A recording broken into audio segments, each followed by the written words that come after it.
I'm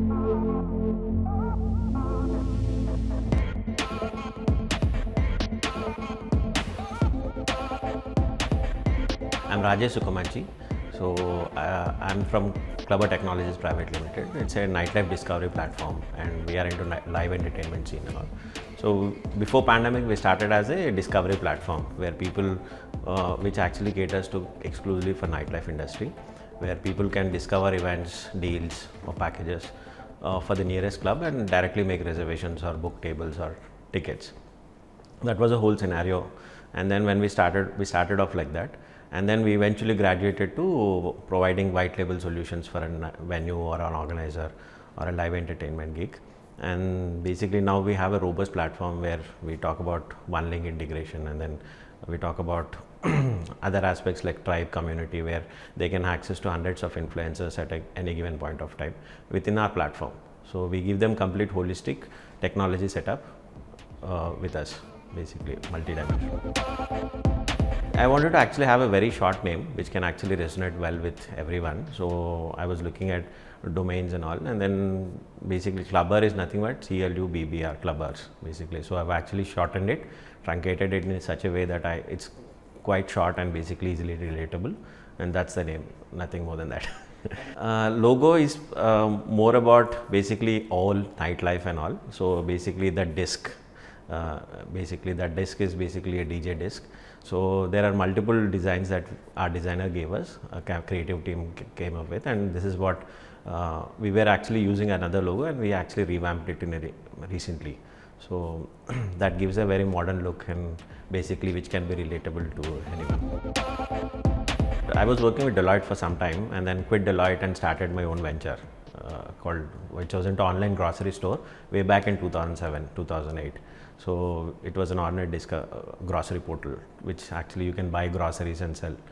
So that was a platform that we built. So since then I've been been very keen on startups, and I have my own digital marketing company as well as technology company, where we actually build technology products and advertise them digitally. So we've been doing that for last 10 years. So in that process I've done a lot of startups, basically rolled it out and basically made market fit and basically realized it.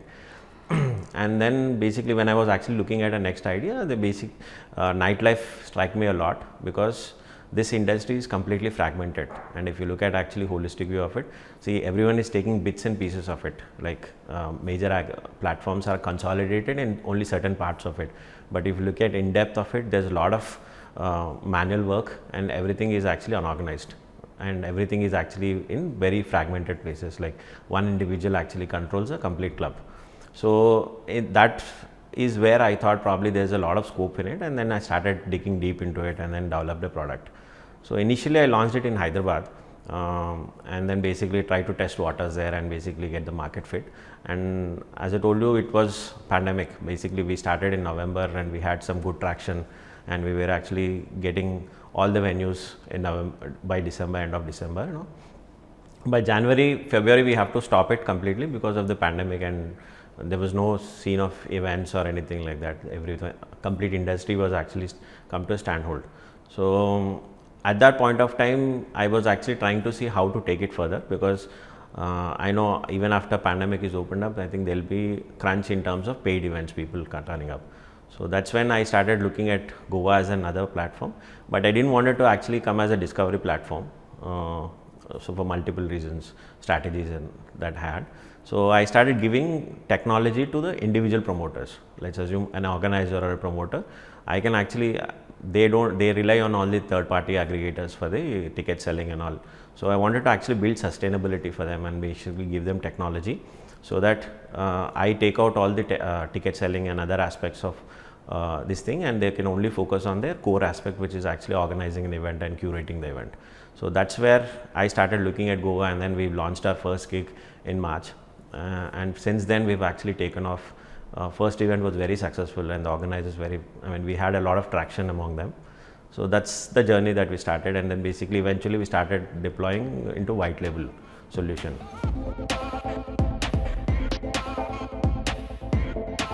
I was actually started focusing on the product, because see, if you actually look at our product at this point of time, it's quite robust and actually match up to any major platform that you look at in India or across the world.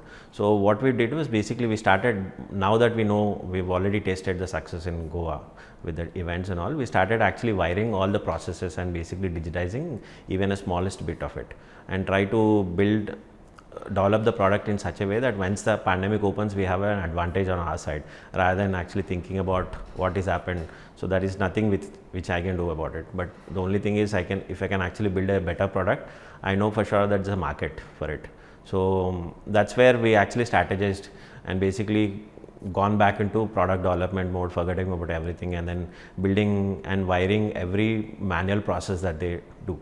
So now we can actually profoundly say that we have a product which they can actually seamlessly start ticketing in less than 5 minutes and basically digitize complete operation, gain data, insights with seamlessly without any hassle.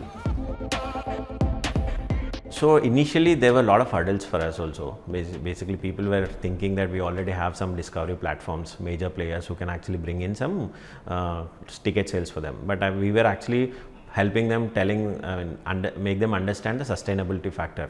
See, if you have your own tech and if you have your own platform, you will be able to sell more tickets, and in a long run it's going to help you, because when you talk about legacy places in Goa where they still rely on third-party aggregators for actually booking, but let's assume if they have their own technology set up and if they're able to capture the bookings, so people will actually start booking them when they're actually making the plans right in their city.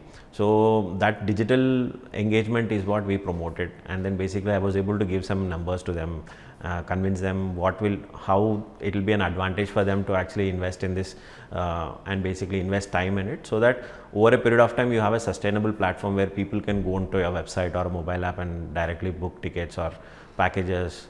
So they will have a complete holistic understanding of what are your offerings, you can upsell, which is not possible.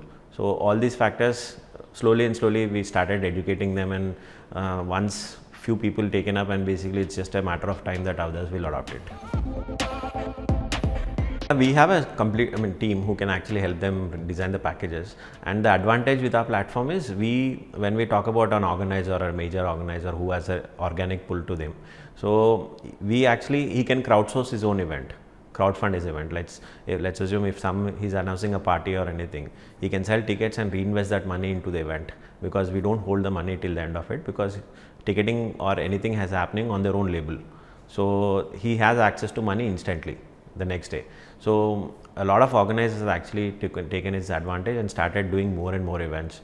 So we have done some case studies within ourselves where we have seen that organizers' revenue has actually increased multifold because of no shows in the event or pre-selling. When you do more pre-sales, people will come with friends.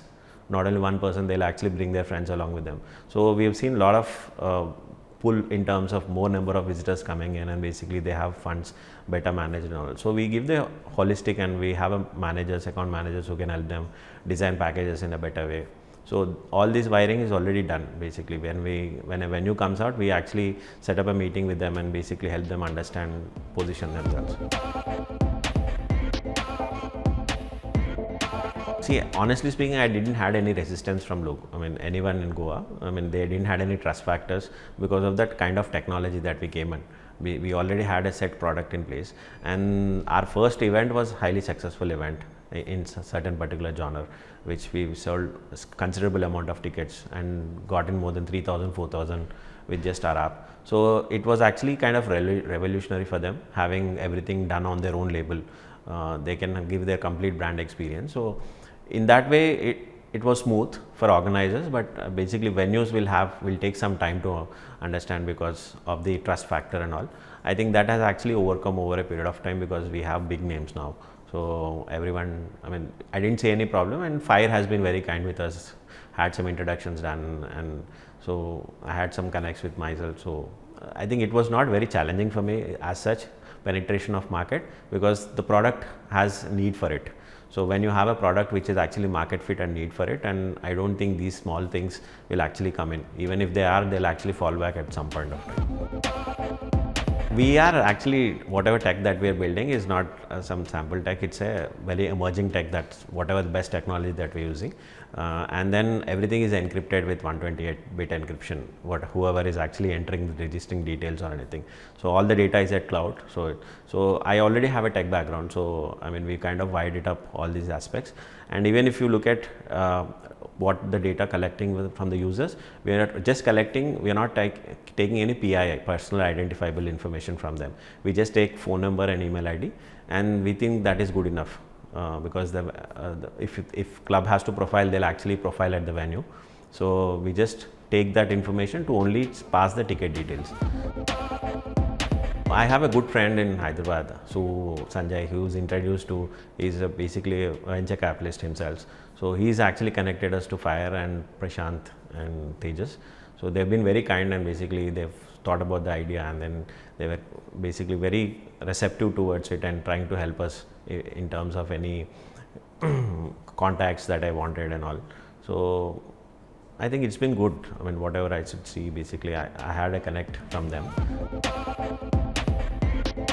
Currently we are in 3 markets, Hyderabad, Goa and Bangalore. So we will actually definitely expand in other markets in India post December, and we eventually wanted to, we are launching it in Dubai next year. So the whole idea is we have a platform where it actually, it's a very robust platform, multi-dimensional platform, where we actually look at support, engagement, as well as discoverability, as well as process efficiency for a venue. So we are actually ticking all the right boxes, whatever required for a live organizer or an entertainment venue. So we see that we have a strong product with us. So it's just about going to the market, new market, and basically exploring it. So we will focus more on basically market expansion because the product is there. So technically, I strongly believe when you learn something, it will always be helpful for you. So when you talk about connecting dots, you learn a skill that will actually help you at some point of time. It will not go in waste, is what I feel. And my biggest learning for me was my first startup, when I actually ventured into online grocery. Taking on online platform way back in 2007 and 2008, I had my lot of learnings from there, trying to, I mean, market reality check I've got. So I had my learnings and all. When I actually look at unorganized, it's just a matter of time where they actually adopt. First there'll be resistance, but they'll be not willing to change. But at some point of time, once you have a market fit product, and basically when you look at things are actually smoother on the other side, they'll start adopting it. So I don't feel it as a challenge, but basically, I mean, in terms of unorganized or anything like that, but all these learnings are actually helping us, helping me or anyone. I mean, I strongly believe that. So that will actually help you to actually become a better person or build better product. You know, I don't like to give an advice or anything, but basically I will take my example, because see, mine was a classic example, because once I started off, everything was actually come to standstill. So I had to actually restructure, rewire everything. So if you believe in your product, then you should actually do something, and then look at multiple aspects and adopt to the market, rather than actually getting disappointed or disappointed.